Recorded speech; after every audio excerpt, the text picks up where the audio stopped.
Let me ask you about China, Peter, because China is obviously issuing a warning to the United States not to spark protectionist practices across the globe by increasing tariffs. And we know that it is being written right now in terms of concessions that we might see. What is the list of products that will be eligible for tariffs as it relates to China? Well, again, I want to stay in my lane there, and that's the purview of Ambassador Robert Lighthizer. But I can tell you that what we're doing as a matter of policy is targeting what's called the China 2025 industries of the future, which China has specifically targeted in government documents. And they said, hey, to the rest of the world, we're taking those industries from you. And we're going to do it through a bunch of industrial policies that violate free market principles. And what we're doing with the Section 301 investigation through the vision of President Trump and Ambassador Lighthizer is defending ourselves against that. So that's the thrust of that policy. And we believe we can move forward with the Chinese and have a stable international trading environment. But we're a long way from that because they do things like steal our intellectual property, force the technology transfer. Let me ask you this. I know the technology transfer we've talked a lot about on this program, Peter, and a lot of people get that, that China is trying to acquire our technology and be better at it than us, frankly, for all of these industries. But when you're looking at the investment restrictions that are to come out, and I know they're being written right now in terms of China investing in the United States, I mean, China has 10 sectors that are off limits to foreigners. Are we going to have something similar like that? Are we going to have restrictions in terms of financial services, semiconductors, and restrictions of how much China can acquire?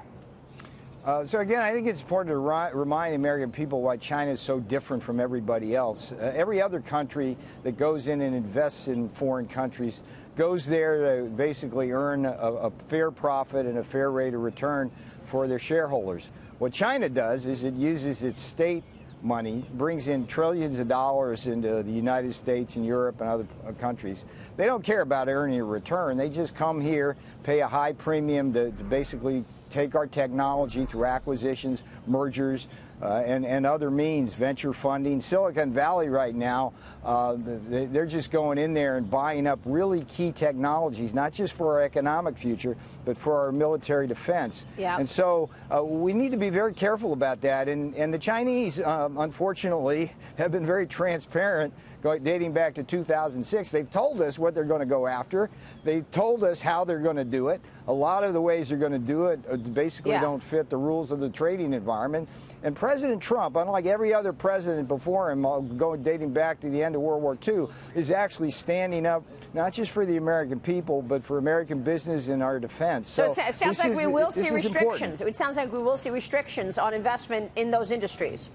That is the purview of Secretary Mnuchin, and I want to stay in my own lane there. What I'm saying here simply to you, Maria, is that we've identified a problem that's significant, that raises issues of both economic security and national security. Right. And we have to ask ourselves, I mean, do we want Chinese state-owned enterprise come in and buy our artificial intelligence startups in Silicon Valley, take them back to China and use them for things? Yeah, I was asking specifically about financial services and semiconductors, Peter.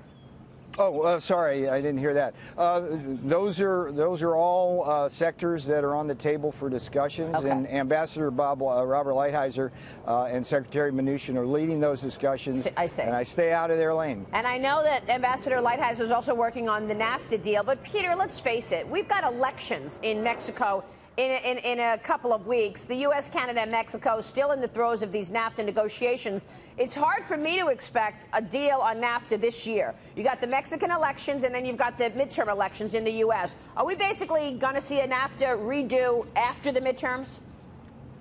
Well, there have been 6 or more meetings with the 3 principals involving literally hundreds of negotiators. And I agree with your assessment that it's going to be very difficult the closer we get to the Mexican elections. Right. But there's optimism, and I can tell you this. Ambassador Robert Lighthizer and President Trump, if we can get a good deal, they're the 2 people that'll get it for us. Peter, good to see you, sir. Thanks so much. Thank you so much. Peter Navarro.